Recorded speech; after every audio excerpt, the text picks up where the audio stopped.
Hello, Bears fans, and welcome back to a brand new edition of Bears on Tap, official Chicago Bears podcast of your On Tap Sportsnet. Well, one of two, of course. We'll get into that as always at the end of the show. I am Ron Luce, joined by the one, the only, the greatest Twitter account on Twitter, Mr. Butkus Stats, Quentin. Q, how you doing, buddy? It's been a couple weeks since you and I have been on a microphone together. Doing good, man. Just getting settled in and hoping to have all my moving done before the season starts. That's kind of my goal here. I love it. I love it. It's starting to come together. It looks good. You got the old Butkus jersey in full frame, Yes, sir. and That was the best wedding gift I received. Hey, and it's on brand too, right? I mean that's Absolutely. that's the best thing that we got going, right? But Q, it's good to be back on a microphone with you, buddy. It's good to talk Bears football with you today. We're gonna switch it up a little bit because you and I were talking pre-show, and it's every Bears show in the city is talking about the preseason game. And quite frankly, preseason game 2 has become preseason game 4 in my eyes of old, where it sucks. The starters don't play half the time. Yeah. You know, it's a competition of backups, which is still enticing, especially on a young team like the Bears. But I know you and I talked, and out for me personally, outside of Mr. Bajent at quarterback, I don't have much else from the second game that we didn't probably address in some capacity when discussing the first game as well. Man, so just hearing you say his name out loud, like I was watching while I was working the other day, I just had the CHGO show up because like it's just what came up on YouTube, and uh one of their hosts started singing the Secret Agent Man song. I saw that. Replacing Agent with Bajent. Now every time I hear his name, that's all I hear. It's awful. Secret Agent Man. Yeah, fair. It's you know why? It's a catchy tune. That catchy tune will always get you if you're not careful. Always get you if you're not careful. So we know that if Bajent becomes a thing in Chicago officially, we know what his theme song is going to be. Fact. Among probably multiple things, knowing Chicago and the chaotic people of Bears Twitter and Bears fandom, there's probably going to be numerous things for Mr. Bajent if he continues to stick Q. And I'm sure we're going to be in hot discussions about that probably on next week's show. As I believe it's Tuesday that the 53 man needs to be finalized. Yeah, I think that's right. Okay. That's what I thought it is. So we'll probably be back on Tuesday. If I'm a guessing man, assuming we can swing it as a Bears on Tap crew, because we're gonna have shit to talk about, and that is when then we can talk like preseason raw. Because like you said, otherwise it sucks trying to talk preseason at this point in the game. Yeah, well, I mean, it's just like the preseason. Not many guys have played anything meaningful aside from rookies, which you can talk about rookies all day. But and then like as you get into training camp stuff and training camp injuries, and like we have no idea what any of these injuries are, how real they are. Like half the time a guy goes on a cart, it's just because he twisted an ankle and the training staff doesn't want him to make it worse. They're like, just put him on a cart. It's 300 yards over to the training tent. So we'll put him on the cart and bring him over there. And then it gets tweeted out. XYZ was carted off the field. And it's like the worst case scenario is flying in everybody's heads, Yeah. I.e. the Cole Kmet situation of yesterday. And then he was back at practice today. So I agree with you, Q. It's hard to gauge it because guys will just naturally get rest, especially if they're veterans. If they don't want to tweak something additionally, or maybe like you said, or maybe it is serious, but we really don't know until we kind of get to that 53 man portion of everything. And that's when like the full truth really starts to kind of come out. Dudes, what's up, Mr. Skokes? How are you, sir? But Q, you came up with a great topic for today's show. So why don't you introduce it to everybody that's listening and kind of what we're going to go through here? Yeah. So I mean, it's pretty simple. We're talking about the things that need to happen, the 5 things that need to happen for the Bears to be a playoff team this year.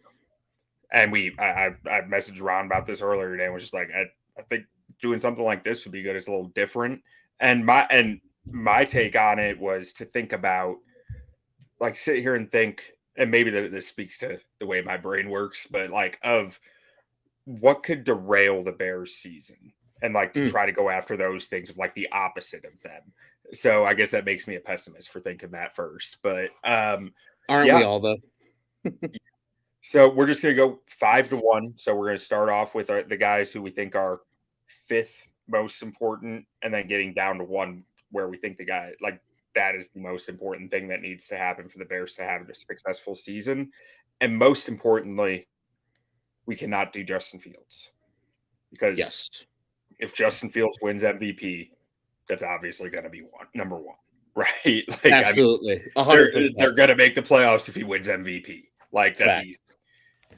Yeah, absolutely. And that was a good kind of, it forced us to get creative, I think, by completely excluding Justin Fields from this, because it's the most obvious. Like, yes, of course, that is probably the number one factor that hinges on this 2023 Bears season is what does Justin Fields do?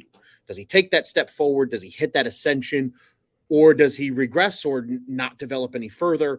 And they go, 6-11 and are at the drawing board again this offseason asking, what are we going to do now? So, love the idea. But Q, you mentioned you had an honorable mention. I also have an honorable mention.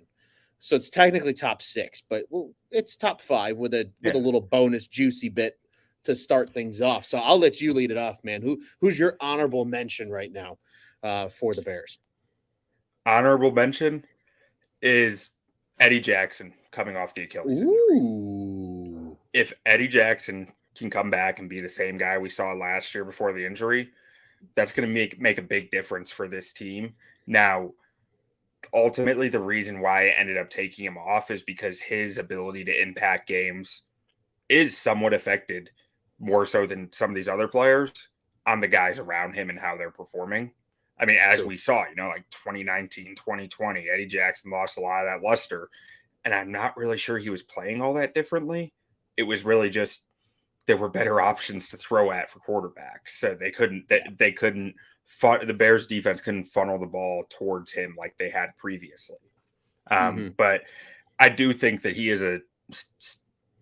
was last year still a special safety who showed just instincts out the wazoo, an ability to find the football and make plays on it in the right type of scheme. And if he is still, I mean, I think that there is a lot of optimism on that front because he is such an instinctual player. He's not Derwin James out here who we're going like, this is the most athletic freak we've ever seen, and he is so good because of it. Not that Derwin James isn't good because of the mental side either, but like his athleticism means a lot. I'm not sure that's Eddie Jackson, the way Eddie Jackson plays the game. Yeah, I was going to say Eddie Jackson is certainly a player that, like you said, kind of relies on that football instinct to just take over, right? That ball, I feel like as a ball hawking safety, that's just kind of what it is. You're either a freak athlete, which to me was the Derwin Jameses, in the old school days, the Brian Dawkins of the world, right? Those guys that were just freak athletes. They played the position incredibly well. Obviously, they had football instinct. You don't play safety, you don't have football instinct. But then, like, when you think of those guys who are more that football instinct, right? I think of Ed Reed. I think of Mike Brown, I think is a perfect example. And then I think of Eddie Jackson. So I completely agree with you there. Like that 49ers interception still lives in my memory just on repeat, because that, to me, that was like the epitome of here's his ball hawking instinct, like on display for the world to see. And it was in week 1 against, a very good 49ers team. Q, mine is a little different on the other side of the ball for my honorable mention. I was like, this guy could have a big impact. And then I thought of another player and I was like, he's just on the outside of the bubble. And to me, that is Roschon Johnson. And I kind of labeled it as Roschon Johnson takes control. And I'm not saying he's going to take over and he's going to be the bell cow bat per se, but I think he eventually becomes the lead back. If he becomes the lead back because of that punching run style, and that can free up a guy like Herbert, who's kind of got that burst, I think that is the best case scenario for the Bears. Because to me, Roschon Johnson might be a slightly faster in terms of breakaway speed version of David Montgomery. Like, they're very similar runners. Yeah. Roschon might be a little more punishing just because I think he's slightly bigger. Probably not by much, but again, nonetheless, I think Roschon Johnson is, eventually taking somewhat control of the backfield. To me, is a big key that is going to help the Bears. If it's just the Khalil Herbert show this year, I still think the running game is effective. But to me, that could be the difference between 8 or 9 wins or maybe 10 or 11 wins. Yeah, to your point of comparing Roshan with Montgomery, I think the thing that's like he is a little bigger, but Mhm. really, I mean, Montgomery ran such a punishing style. Like, I don't think that that's a huge difference because I think they end up netting pretty even there. But the thing that stands out to me that's different with him is Montgomery was a zone runner, right? Like Mhm. he wanted to be patient, he wanted to take his time and let it all play out. I think Roshan sees a hole and he's through it. Like he Mhm. does not hesitate. He doesn't have that in his brain of like I need to be patient and let this open up. It's like Mhm. there's the hole, I'm going through it, which is I can't actually sit here and say which one is better, but when your O line isn't that good, I think being the more attacking running back is probably the better thing to be. Yeah, 100%, 100% agreed. Q, you're number 5. All right. Number 5, starting this off. And Bears are going to be given significant snaps to likely 4 rookies this year. So there are a few rookies on my list. And it Mhm. starts off with the first round draft pick, Darnell Wright. I Mm. need Darnell Wright to, and I should start this off with saying rookie offensive tackles tend to be bad, right? They do not walk into the NFL and dominate. Tristan Wirfs is extremely rare, extremely, Agreed. extremely, extremely rare. Mhm. So, like even Penny Sewell had issues the first half of his rookie season. So I don't need Darnell Wright to be good right away. What I need from him for the Bears to make the playoffs is to be getting better every week. That doesn't mean Mm. it needs to be linear, but I need him to be a better football player in December than he was in September. That that right there, that I mean, if it goes up, down, up, down, up, down, up, that's fine. That's what I'm looking for, right? That's I want to see something click at some point, and then it's just getting better every game from that point on. We saw it with Braxton Jones last year. The last Yeah. 5 or 6 games, he really started to play well, but it was super up and down before that. So I Mhm. need to see him catch his stride somewhere around mid-season, like week 10, week 11, even, and then it's all getting better from there. And the Bears finish the season strong. Yeah, I mean, I love what you had to say there. Oops, sorry about that. Incredibly well put, right, about the rookie tackles. Tristan Wirfs is the anomaly. That almost never happens. And it doesn't matter. Left tackle, right tackle, it doesn't matter. Tackle is a whole nother beast in the NFL because you have no protection. You are truly on an island. And we've discussed it on this show, right? The Mercedes Lewis signing, a guy that can line up next to, right in a lot of either run schemes or even some pass schemes, can give you a little chip, can help out with the blocking. But I agree. I just that growth. You just want to see the growth at the end of the year, like you said, even if it's not linear, if it gets there and it's an improvement by year end from week 1 to week 17, that is absolutely key. And I agree with you there. Darnell Wright, taking again, almost like exactly what Braxton Jones went through a year ago, I Yeah. think was an incredibly well put and perfect analogy for what could happen with Darnell Wright. Q, my number 5, I'm going on the other side of the ball. But I am also going with a rookie. And I couldn't tell if it was rookie or rookies. And I was like, well, I like Zach Pickens. I like Zach Pickens a lot. And I was like, but to me, he's not the more important D tackle this season. For me, it's your boy. It's Javon Dexter. And Swerving with Jervin. swerving with Jervin. And kind of almost on the same note, though, as what you said with Darnell Wright, right? At the end of the season, I want to see Dexter take those strides forward because I think right now we can all sit here and probably agree on the exact same things he needs to work on. He needs to play lower. He needs to be a little more aggressive with his hands. His get off is fine. I'm not worried about his get off. I think the preseason games have shown he has the get off. He's not the last guy off the ball every single time. He's getting there. The key for him Sometimes is, he's the first. yeah. I mean, Opening he's snap of the week 2 preseason game. He was the first guy off that football. Yeah. So, there to me, there's the bones are there for Dexter to become a meaningful game changer from the defensive tackle position. I'm in agreement with you. It doesn't need to be linear, but come week 17, I want to look back and be like, wow, Jerron Dexter is astronomically more improved than he was in week 1 against the Packers. If that happens, that's good for the Bears because that means you start to control the line of scrimmage in the run game. It means you get meaningful pressure in the passing game up the middle, which only helps your defensive ends. And at the end of the day, if they can control the line of scrimmage on the defensive side of the ball and those linebackers can run free, it's candy from there for the Chicago Bears defense. Yeah. So Dexter's actually my number 3.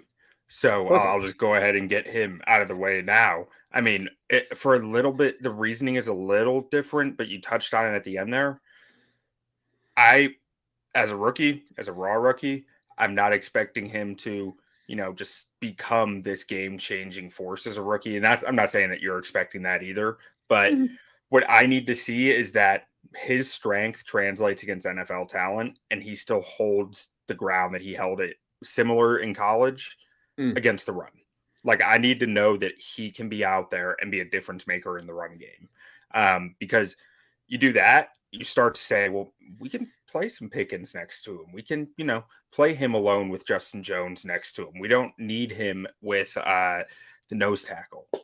Andrew Billings. Drawing a blank. Andrew Billings. We don't need him and Andrew Billings together because he can serve in the same role as Andrew Billings. Like, so being able to do that, I think is going to it's going to multiply your D-line combinations that you can throw out there and the different skill sets that you can play off of with guys out there. And he's not Dexter, I don't think, is a guy that you're worried about against the pass. Like, not that he's an amazing pass rusher, but like the tools are there and you can trust that, he can make an impact in a drop back. He doesn't need to play rundowns most of the time. Like a guy like Billings might, where it's like you're not sure if you want him out there on pass downs as a more traditional nose tackle. And really the big thing to me with it is you can't expect opponents to throw the football unless they have to. Like, the Bears are going to be tested early and often. Can you stop the run? Because if you can't, why am I going to risk throwing to the secondary? Like, and I'll be honest, the last few weeks, I've been working on a power rankings for the NFL where I'm going like every position group across the NFL, ranking them. Like, we feel really good about our secondary, but I'll be honest, there's a lot of talent in the league at cornerback, a lot of talent. And I'm just not sure that the Bears room is proven yet to be on par with even NFL average there. Like, I love the talent they have, and I think it's going to in time be there, but there's a lot of really talented cornerback rooms in the NFL. And even with where the Bears have it, I'm kind of going off on a tangent here, so I'm going to try to reel it back in. But you need to be able to force teams to pass. Yeah. Like, Eddie Jackson's talented. They're not going to, why risk it? Like, if I'm an NFL offensive coordinator, why am I going to risk putting the ball in the air if I don't need to? It's Kyle Shanahan logic. Like, and half the league is coached by Kyle Shanahan disciples now. Like, I don't think teams are going to throw on you if they don't have to. So, and if Dexter isn't holding up and keeping the linebackers clean, that's what you mentioned at the end. That's a huge deal to me, because Tremaine Edmonds I think he's an outstanding football player, and he has the length to stack and shed, but it's never been something that he's excelled at. So if you start giving linemen free runs at him, I don't know how long you're going to last. So Dexter being able to hold up that front means a lot to me. And I think it's going to mean a lot to the Bears' success. Yeah, 100%. I completely agree with you there. Q, you're number 4. So at 4, I've got another rookie out of Miami, Florida. I need Tyreek Stevenson to do 2 things. 1, I need him to back up all this trash he's talking. Fair. Which I love. Which I think is, I love that in a defensive back. But if you're going to talk, you got to back it up. And 2, I need him to avoid penalties. He got a dumb penalty in the first quarter of the preseason game the other day. Like, I'm sure that the team paid for it, but like, can't be having those penalties. And you need, if you're going to talk like this, you need to be able to back it up, because again, I need offenses putting the football where the Bears want them to, which is the middle of the field, right? Towards that ball hawking safety you have in A. Jackson, towards that super long Spider-Man-esque Tremaine Edmonds. Mm.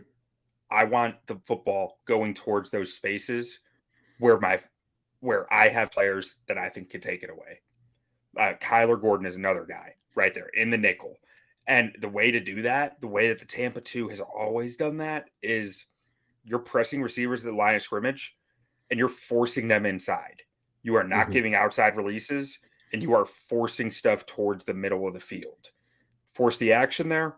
It's where the action's going to go. So Tyreek Stevenson, his physical presence, he's a physical player. He's big, he's strong, he's athletic. I need him bullying receivers towards the middle of the field. And again, you do that, I think you create more turnovers. I think turnovers lead to more wins, lead to the playoffs. Yeah, incredibly well said. And, I think, especially when you look on the other side of the field from him, right? Because Jalen Johnson has shown he can be that physical corner on the line of scrimmage and push guys inside. When you have that at both corner spots, like you start to get flashbacks to the Bears of old, right? I mean, Charles Tillman was arguably the best Tampa 2 outside corner that has lived in the Chicago Bears lore because of that ability to get physical receivers at the line of scrimmage and force them inside. And I think that's why over the years you saw so many supporting corners with Tillman become successful, because you have that elite guy on one side of the ball, which in the Bears case right now is Jalen Johnson. That second corner gets a lot of action then. Nathan Vasher was that way. Tim Jennings was that way. And that led to Pro Bowl nods for those guys, right? They got the recognition because of they stepped up and they played well when the game was coming at them. So just like you said, if Stevenson can push guys inside, keep the action in the middle, he's probably going to get rewarded more often than not with opportunities for takeovers on the outside as well. And that's just, again, turnovers, see ball, get ball. And when you got the ball more than the other team, it usually leads to win. So I'm right there with you. The best way to describe it is you like in the Tampa 2, you are trying to squeeze the field, right? You are trying to shrink it down into a condensed area. And that's one of the reasons I think the staff covets length so much, because if you shrink the field and all your guys are long, you're going to make plays. Yeah, absolutely. Completely agree with you there, my friend. My number 4, Mr. Quentin, is not a rookie. In fact, he's a very wily vet. But a guy that this Bears team needs to make an impact. And for me, it's Yannick Ngakoue. Yannick Ngakoue needs to not be the 8.5 sack guy per year that we've seen in the past. Don't get me wrong. I'm not going to be pissed off if he only has 8.5 sacks. But if this Bears team is going to make the playoffs, he needs to have the effect, not necessarily the numbers, but the effect of a 12 to 14 sack player on the outside. And he's done it. He's had a 12 sack season. It happened in his second year in Jacksonville. He's shown he can do double-digit sacks. He has 2 seasons in his career of double-digit sacks. And had 9.5 last season. If we're going by PFF rules, which there's no half sacks, there's only full sacks, he has a few more seasons like that. So he contributed quite a few half sacks in his career. There you go. So a guy that has shown he can be a difference maker. The Bears need him to do that.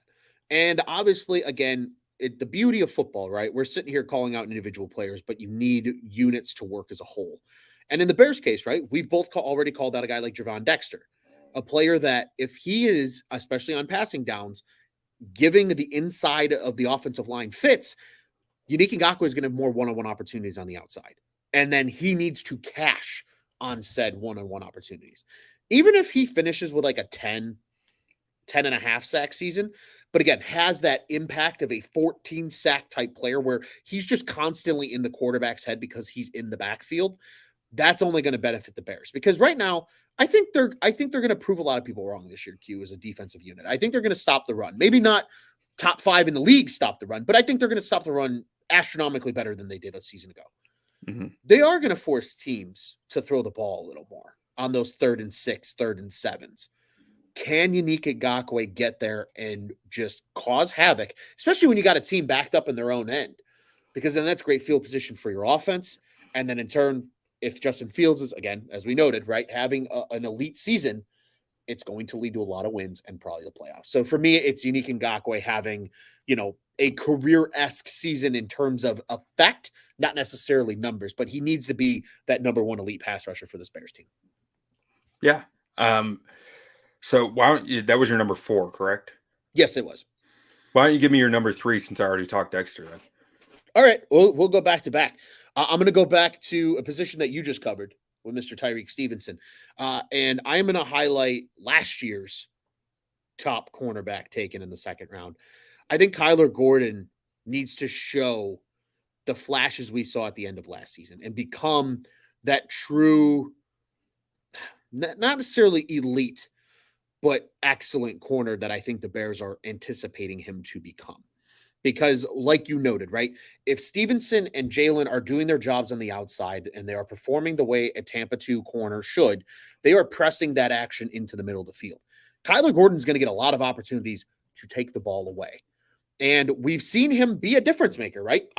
That first game of the season, he's flying around. He's creating what could have been a forced fumble. He is a high impact player right now for this team.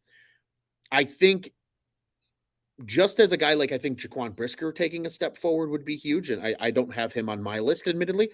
But to me, Gordon, because of being that slot corner, needs to take that second year leap. And we saw a little bit of it. We started to get teased by it at the end of last season. Now, instead of a 5-game sample of that as a rookie, we need a 17 game sample of that now in his second year. So for me, Kyler Gordon taking that second year leap is going to be incredibly beneficial for this Bears defense. Yeah, I think that like, I'll be honest, that's one that I probably didn't give enough consideration to. But as I'm thinking about it here, I think it's a really good point. Like, and some of the things that you look at, they really coveted in Gordon with his body control and his balance and athleticism is something that I think is going to play really well in the slot.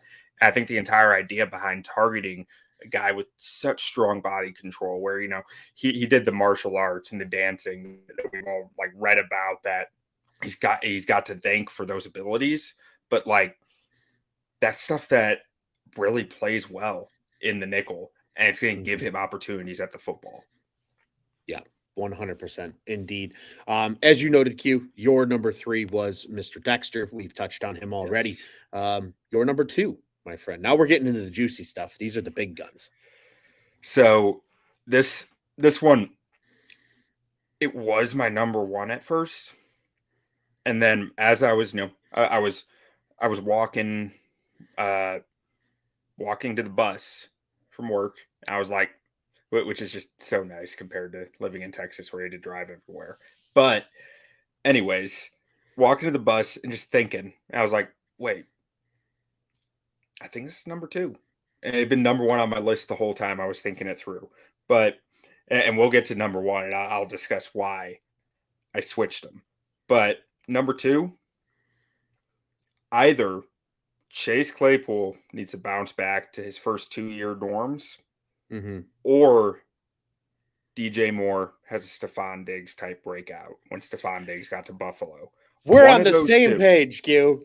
Yeah. That was my number 1, was DJ Moore. And that's the exact thing I have written here. DJ Moore takes Stephon Diggs leap.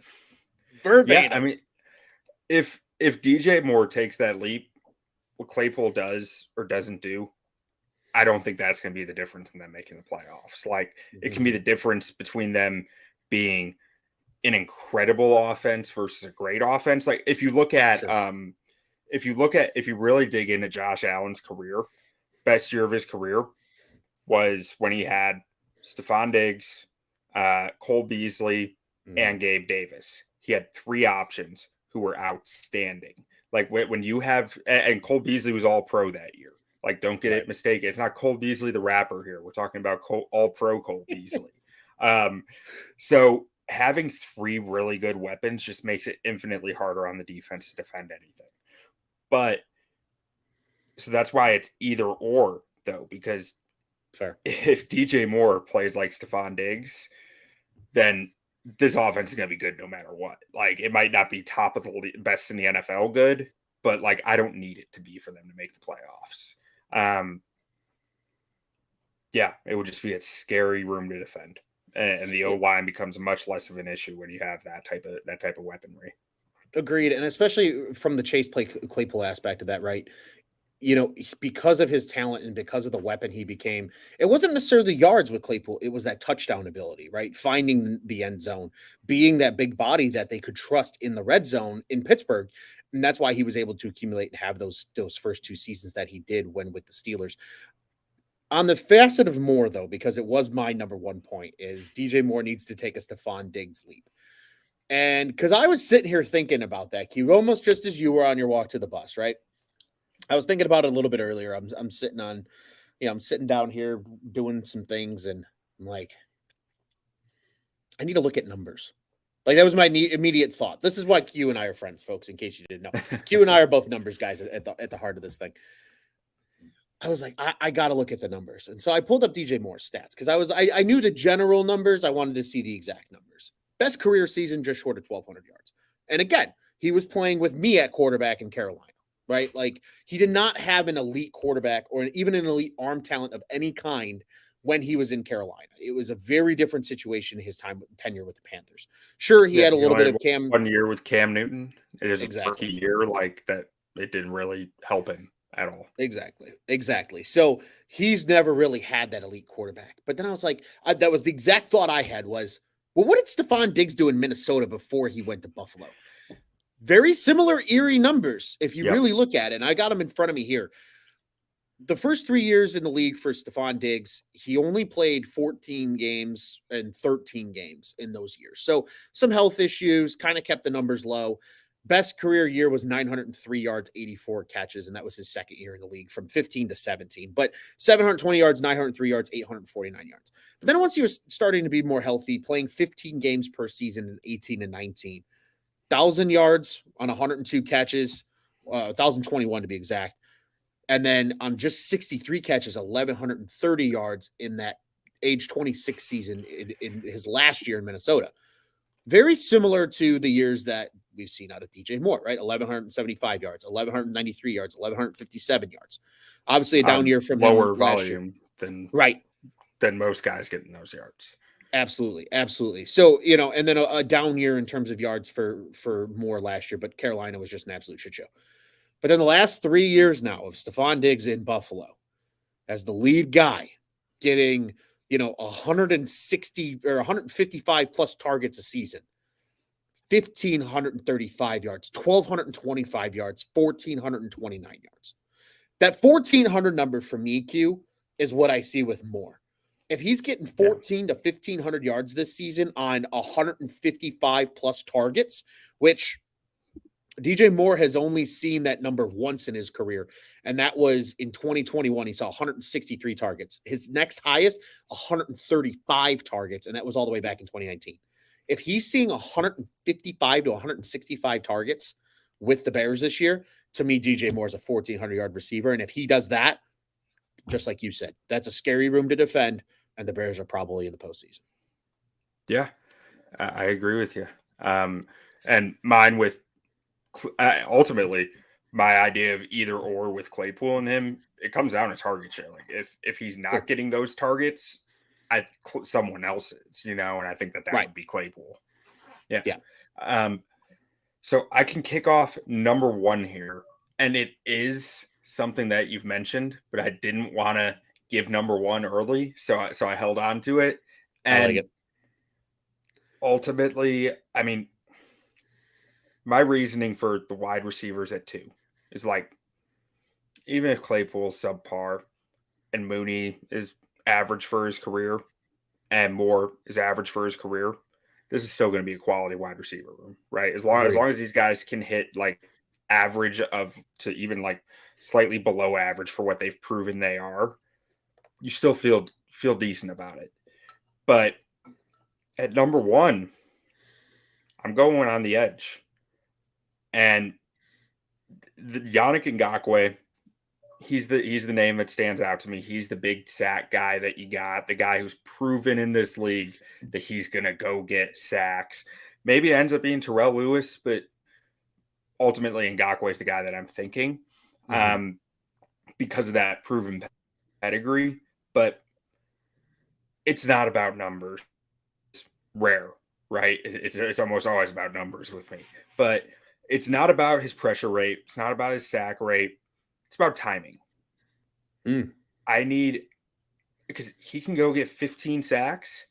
If they're Robert Quinn sacks in 2020, it's not going to make a big difference to me, right? Garbage time sacks will not do it for me. If they're Ngakwe's 4 sacks in 6 games with the Vikings, that doesn't move the needle for me, because those were all garbage. I think 3 of them came in one game, and it was like up big.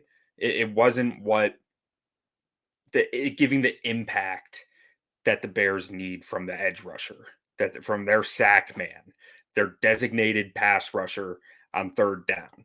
So I need Ngakwe's pressure and sacks to come at the right place, right time. I need them to be impactful plays, because without him, I don't think the Bears, their defense might really struggle if they're not getting those pressures, those sacks in impactful spots. So ultimately, that is why I had it number 1, because I'm not comparing to the wide receivers. I'm not sure an average performance from him gets them over the hump, but the timing is everything. Sacks are such a weird stat. Sacks, if I'm being honest, sacks shouldn't even be a stat, because there's so much luck involved with each one. Like, pressures are much more steady year over year. A guy's ability to create pressure says a lot more than his ability to get sacks. Ngakoue sacks, they're just not always meaningful. So making them meaningful is the most important thing for the Bears to be successful this year, in my opinion. Yeah, incredibly well said. And just to add on to that really quick, Q, a little bit of an example, right? If you're down 30 points to the Chiefs and he gets 2 sacks in the fourth quarter, nobody gives a shit. Right.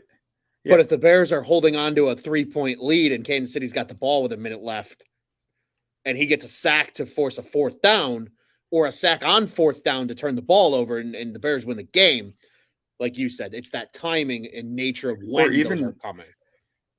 It can even be a little less optimistic than that. Down by 4 with 5 minutes left in the fourth quarter. Sack is huge. I could argue that there's not a bigger sack than that, because the sack, a sack leads to a punt. No matter what down it is, a sack leads to a punt something like 65% of the time. Like, it is an outrageous number, and it's like a sack is worth like half a turnover, it feels like, because of how much obviously you have yard distances of like a punt versus a turnover that you're calculating in there. But like, as far as just the pure getting the ball back, a sack is almost as good as a turnover. Like, that is huge when you're talking about 1-score games in the fourth quarter. Yeah, 100% agree with you there, Q. My number 2 point, since we already hit on DJ Moore, just real quick. This one, to me, I think it plays into the Justin Fields card a lot. Yeah. And so maybe it's kind of good that we're talking about it here, because again, we agreed, right? The most impactful thing of the season is Justin Fields. But to me, it's Cole Kmet. To me, it's Cole Kmet becoming that true safety blanket, right? Shit's hitting the fan. He's getting pressured. Maybe it's a complex route, a route, like a complex route setup that's happening on a certain play. Maybe it's a double move. Maybe it's something that takes a little bit longer to come open, right? That you need that, that 5 seconds of actual protection. Having a guy like Cole Kmet as that safety blanket in those instances where you can just give it to him and he can get you 6, 7, 8, 9 yards, 10 yards even.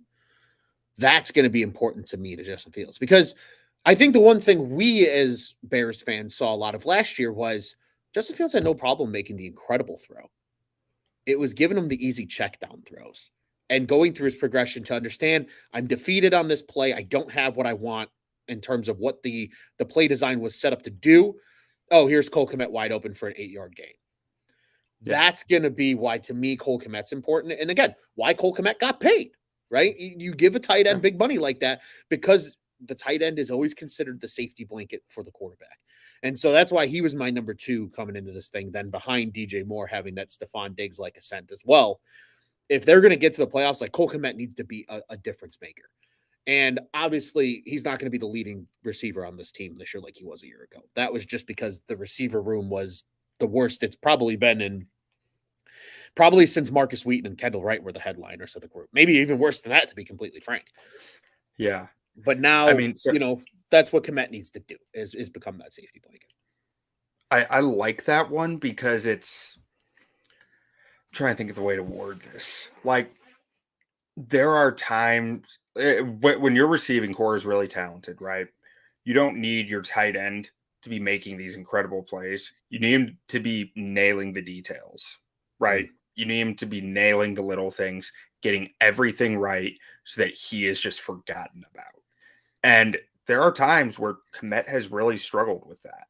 Like, so I think that is something that could go a real long way when you're talking about a really talented wide receiver room like this, where like him hitting it, just nailing all his P's and Q's, getting to the spot on time, hitting the block on time, getting off the block on time, so that he's releasing into just a sea of nothing where he can run for days. Like we saw it once or twice last year where it worked perfectly, but there were quite a few times as I was like watching some of the tape this offseason from him, where it was questionable.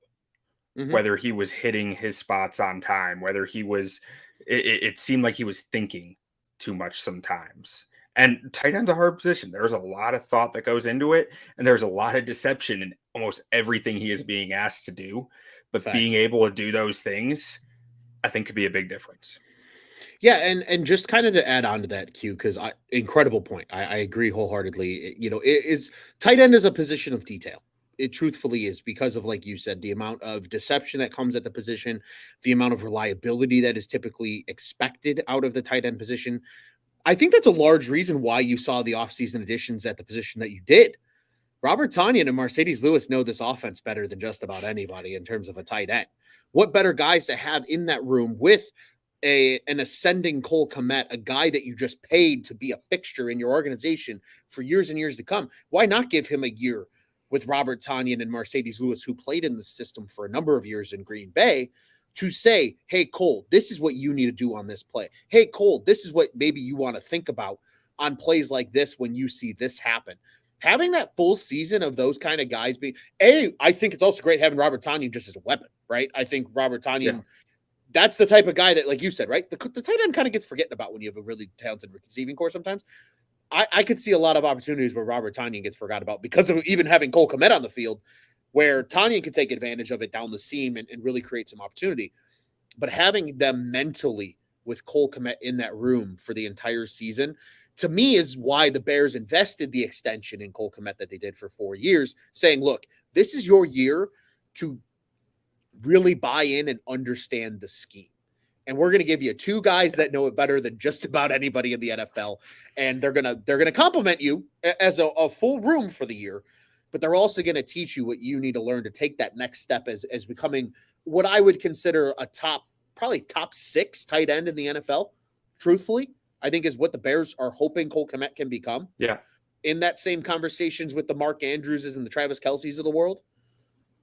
And maybe not as good as those guys, but probably that next tier right behind them, right? Like Zach Ertz 3 years ago. Yes, like that's perfect. That's the type of player you're looking for. I think, or like Dallas Goedert now, bigger version. Yeah, Dallas Goedert.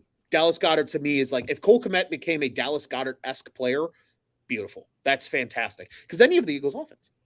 Because then you got your 2 really good receivers on the outside. In theory, if Claypool or Mooney, whoever it is, takes that number 2 spot.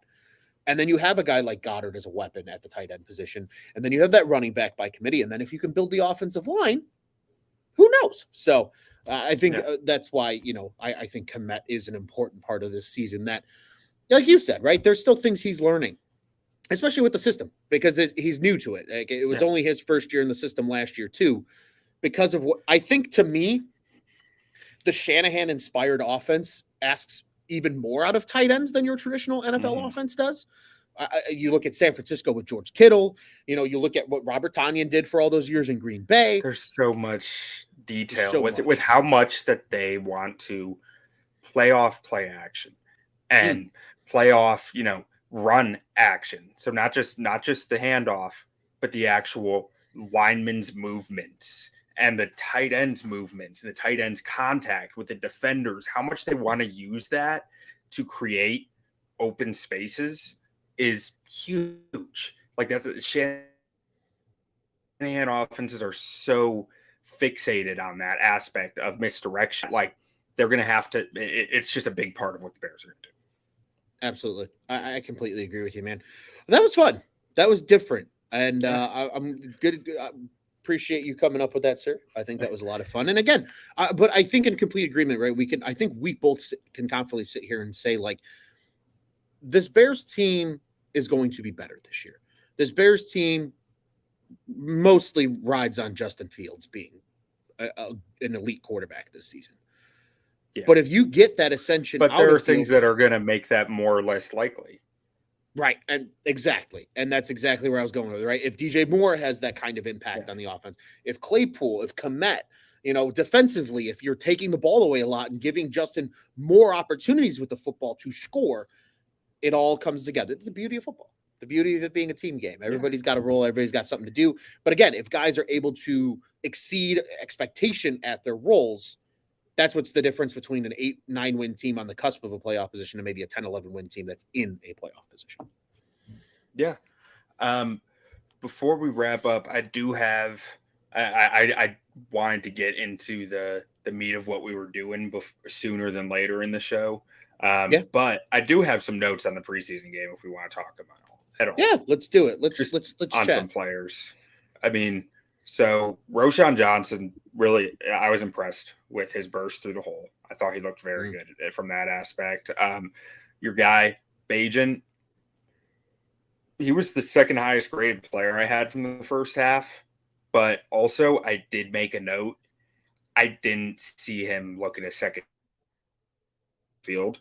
So I'm curious if that, maybe it's pre-snap stuff. Maybe he's that advanced, or maybe he's just throwing straight to his first read. I don't know which.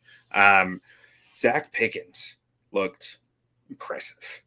Like, I was shocked at some of the plays that he made against the run. I didn't know that he had that in him. Larry Borum, I thought, put together some nice plays. Watching I just tend to look at the line more than anything else when I'm watching all 22. And same. Borum, I didn't have a negative play marked for him. There might have been one, you're trying to watch 5 guys at once. So you're not going to get them all the time. But I had a mark for 4 plays that I thought were impressive plays. And it's going against second stringers for the most part, maybe some third stringers. So I'm not trying to put too much weight onto it, but Borum, I felt better about him as your swing tackle after watching that first half. Darius Fountain, I think, is making a case for the team, even if there's no roster room for it. I don't know how to manage that, but that's for next week's show. Facts. Baskerville showed some stuff to like. I noticed Terrell Lewis a handful of times getting a nice burst off the ball on third downs, on passing downs. I'm really excited about the idea of him. And then few more. Jatari Carter, I had the most noticed plays from him, the most noticed positive plays, but also the second most noticed negative plays. There's something there. It's just the fact of whether it gets developed. I think that there's something there with that kid. He looks like he is. It's one of the weirdest things, but something I realized doing actually scouting the draft this year that is really everyone has their own style of what they look for in football players, right? And some of it's hard to describe. But for me, a huge part of it is just aggression in the hands and willingness. Just the way you throw your hands at first contact says a lot to me about the player and the mindset, and he has it. I see it in spades with the way he throws his hands. So there's still a lot to learn for him, but I like it. And then on the other end of a very similar grade was Alex Leatherwood. But Alex Leatherwood has been in the league too long now and was too high of a draft pick to still be having those same issues. Like, if we're just sitting here grading the flashes, Leatherwood looks like a guy. Like, you watch that tape and you're like, this guy's got an anchor. This guy's big. This guy's strong. And this guy doesn't know what he's doing. Like, Right. and he should know by now. So, like, I'd be worried if you have to start Leatherwood, just because I'm not sure it's going to click mentally anytime soon. And last guy I was going to mention, let's see, we already talked about Dexter some, was Rasheem Green. I've written down here, who is 94? And then again, who is 94? I didn't know his number, but like, I was impressed by Rasheem Green's play. I don't think he's about to go become a Pro Bowl for you, but I feel better about the guy's ability to play significant snaps for you this year. Yeah, I think one thing, just kind of overarching themes that to some of what you said. I think the defensive line as a whole, you see the depth. Like the depth is improved dramatically from a year ago. You know, they're actually going to have some hard decisions, I think, when it comes down to it on the defensive line of who to cut and who not to cut. And that's good. We want it to be a hard decision for Poles and company. That shows you have a plethora of talent in that room. And the one thing I really did like about Bajent, and I know it's one play, but it's something that just it showed how much college football he played, because he was a 4-year starter in college at D2 Shepherd. Like he played a lot of ball. Yeah. Like there's a reason he's got all the records at D2 is because he played for so long. Played like what 52 games or something crazy shit like that. That's a lot of college games. Like most guys get half of that coming into the NFL, and he had 52 college games. But friend of the program, we can call him friend of the program now. Big friend of the program. Yeah. Mr. Robert Schmitz. Yeah. Put out a great video just highlighting the screen to Pettis. And just again, because rookie quarterbacks, to me, an undrafted rookie quarterback would, put out and on the hard count and might not see that corner jumping. Or if he does, not keep his cool and be like, oh shit, what am I gonna do here? And maybe almost do too much, right? He sees the corner creep in off the slot for the blitz and just looks over at Pettis and goes, and Pettis goes, yeah. And they know exactly what the call is. They're on the same page. And sure, it's a 5-yard play, but that could have gone absolutely the complete opposite direction with an undrafted free agent rookie quarterback, right? So the fact that the presence of mind, the cool, calm collectiveness to see that, all right, check, here we go, no problem. Bring your blitz. I don't really give a shit. Bring it, because it's not going to matter. And that's exactly what it was. They said, we'll take the positive play. Thanks for giving us a free cheese. Throws the dart to Pettis. Pettis makes a nice play because the blocks weren't quite there, but makes a nice play, gets inside, gets you 5 yards on the play, and you live to see another day. So, again, not the impressive 40-yard touchdown or threading the needle on the throw, but it's the read and recognition. I think for me, it's the cool and that poised nature. Just he's seen it before. He's played enough football. He's seen that shit before. It's that in-game experience that he gets. Sure, it's at D2, but it's that in-game experience that I think is why Bajent, to me, is such kind of an anomaly as a rookie undrafted quarterback, because most of these guys come in and they're like everybody else. Oh, I've got 13 games as a starter. I've got 20 games as a starter at the college level. 52 games is a lot of football. I don't think I played 52 games in my entire football life, let alone college life. Like this guy was just racking in those reps. He's seen everything that a team can throw at you as a quarterback. And for that, like, to me, it was the small things, I think, that made that impressive for me. Yeah, it's moxie. Kids got moxie. Well put. In spades. Absolutely.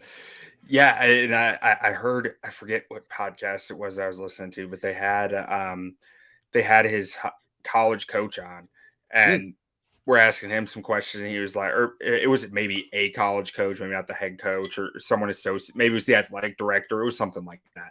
But he was saying, like, yeah, D1 schools were offering him to transfer, but he wanted to graduate. And that's something that you forget about a lot too. Like some of these guys, they don't know if they have a job at the next level, and they got to get that degree. It's it can be hard to transfer all your credits over and still graduate. Like Facts. you're going to lose credits when you transfer. That's just kind of the way it goes. Yeah. But one last guy I wanted to say, not want to say, but have to say, Doug Kramer had a rough day, and I'm I don't know what the answer is at center if they need a center, but I'm worried if it's Doug Kramer. Yeah, that's fair. And that's something I've been thinking a lot about, Q, is as the 53 mans are coming in and we're gonna start seeing the cuts and the waivers and Mm, everything like that. My hunch tells me the Bears are going to be very active again on the waiver wire like they were a year ago. Maybe not to the same extent where they're bringing in like 8 players or whatever it was a season ago. But I think you're going to see some interior offensive linemen come in as a part of that. For yeah, depth, especially at the guard position, right? Like you have Carter, but Leatherwood's nothing special, in my opinion. Patrick's banged up, Whitehair's banged up, Jenkins is a walking injury. Like to me, yeah, interior offensive line as a whole is going to be something that they are going to really have to just, they're gonna have to get something there. So in agreement with you there. The interior offensive line, I'm not so worried about the tackles. I know Darnell Wright's gonna go through his growing pains, but like he'll be an improvement over Riley Reef from a year ago. honestly, Larry Borum is a fine swing tackle in the Yeah. league. Like you feel just fine about him as like when you're thinking about relative to what the rest of the league has at swing tackle, it's about par for the course. Yeah, 100%. A fun comment here from Thomas Gage. He says, I asked TJ, um, I think JT, right? JT O'Sullivan does the QB Yeah, school. he He just says, put that video out. I asked JT about Bajit back when we signed him, and he said he had no clue who that is. And now today he releases a video gushing over him. Yeah, I haven't watched the video, but I saw the release. I like JT O'Sullivan's stuff a lot. It's fun to watch. It's just, I'm such a sucker for, I call it football porn. Like I'm a sucker. Yeah, Breakdown tape for me. I'm a sucker for it. Like I'll watch it and I'll absorb it, and it just to me that just tickle it scratches that itch. You know what I mean? yeah, But yeah, I absolutely. mean, it just kind of shows, right? Like Bajent really was a guy that's kind of come out of nowhere, and he's been a refreshing surprise. Again, I don't think he's going to be your number 2 quarterback when this is all said and done. I still think PJ Walker ultimately gets the first crack at it. But now with that third I'm like struggling to speak today. With that third emergency quarterback spot that's kind of been instituted now because of the San Francisco 49ers, Hmm. there's a very good possibility that Bajent beats out Peterman for that, Yeah, right? And I saw something that made an interesting point even with him is even if they kept Peterman as that third, it was interesting enough because they said, well, Bajent's probably not going to go somewhere else this year and get signed to the active roster if he doesn't know the system. So this is the year if you're going right. to sneak him through on the practice squad, you do it. Like this is the year where you probably can Yeah. get away with that with a guy like Bajent. And then next year he Getsy can isn't a be coach someplace else, or like Janoko didn't leave to be an OC somewhere. Or, right. there's not another coach who's saying this guy can do it. I know he Yeah. can. Yeah, he can run my system because it's similar to what what Yeah, he would be doing with the Bears. Exactly. So I think this is the year where they can get away with putting him on the practice squad. And then with next year in mind, either A, he's the backup, maybe, if they really feel good about his development, or B, maybe he is that third emergency quarterback going into next season, with then maybe, 2 years out from now, he's your number 2, a nice cheap option, a guy that was an undrafted free agent, a good yeah, story. And who knows? Maybe he if injuries happen to Fields, he comes in, he gives you a couple of decent looks. He's a guy we could see leave the Bears because somebody wants to pay him and give him a chance at quarterback. Like who knows? But he's yeah. been a fun story, I think, from the preseason to follow so far. Q. And I love all your thoughts. I always appreciate your football insight when you watch film. So I'm glad you were able to share some notes with us. One quick thing that I actually do want to talk to you about before we fully wrap this thing up here. It's still preseason related. Starters are playing for the Bears on Saturday against the Bills. It's at Soldier Field. They haven't announced yet what the expected timing is for the starters yet. Supposedly there is a meeting, or there was a meeting maybe today, I think it was at 1:45. They were saying that the offensive staff was going to get together and kind of discuss number of plays or number of drives or things like that they're going to play the starters. What is your thoughts just coming into Saturday? Are you a little nervous? Because I'm a little nervous. No, I'm really not. I mean, you want to get some live reps with a center who's not Cody Whitehair. Understandable. You want to get some more live throws on screen passes. I think the Bears are going to throw a lot of screen passes this year. So you want to get any jitters out from, being in front of a crowd while throwing short. That makes sense to me. I Mhm. don't think you're going to see Fields take more than a 3-step drop at all. I mean, I don't think, I think it's all going to be very basic unless, you know, a lineman just falls down at the snap and gives a free rush to a guy. Like, I don't think I don't think you're going to see like rookie Fields getting wrecked by a free runner because he just didn't process it because he's a rookie who's never seen that look before. Like, you're just, it's all going to be very safe stuff. It doesn't make me very nervous. I mean, I don't think that there's really a whole lot you can even take away from it unless the offense is just in complete disarray. Like, unless the O line is just constantly jumping, or like, I mean, it's getting jitters out. It's getting live reps in front of a crowd of just snap, drop, throw, feel the whole thing, get through it, work through the whole progression, like, and just doing something. Like, think about it this way: anyone who's a golfer out there, Mm. you know, hitting off a tee box with no one watching is one thing. Hitting off a tee box when there's 3 groups of carts behind you watching you hit is all completely. Now think about that with a 50,000 person stadium. That's incredibly well put. Like I'm mentally thinking about I hate hitting off the tee box when people are watching me. So like Yeah. completely that analogy hits home for me. No, well put, Q. I'm interested to see like I think for me it's like I'm interested to see how many starters on the offensive line actually play. I think that's part of it. And just again, just getting a feel for what, because again, we're not going to know what this offense actually is until September 10th. Like, let's Right. just call it what it is. But at least if you can get a little bit, just a little bit on Yeah. Saturday, just a little bit. Like that's kind of what I'm hoping for. So I'm right there with you. A couple quick comments here, Q, before we start to wrap this thing up. Mr. Gage back here in the comments again. He says, you don't expose a confident rookie to QB to waivers. He says he thinks he has a chance to leapfrog Walker if he shows enough in this next game. Fair. Hey, I'm all for it. He says, expose Peterman. No one's going to claim him. Bajan will be claimed. Imagine a team like the Packers signing Bajan to him end up being imagine him up surprising Love and terrorizing the Bears for a decade. I couldn't with the skull. Fair. No, Oh very my god, fair. that would And be so insulting. it really would. It really would. It's almost as bad as seeing Jim McMahon put on Packers colors. Like it's I'd just cry on air. Like, the yeah. second we lost in Bajan, I'd break down. Like this is how it ends. This is how it ends. No, I'm there with you in a good point, Thomas. So maybe they do. Maybe they have enough confidence to say, hey, he's our third quarterback. He's our emergency guy. We'll keep Peterman on the practice squad. Because I agree, they snuck Peterman through on the practice squad last year. Keep him there. You have that 4 QB depth in terms of that nature. And then you run it and just see what happens, man. But I'm Q, you know why I'm excited for this preseason game? What's that? Because it's the last one.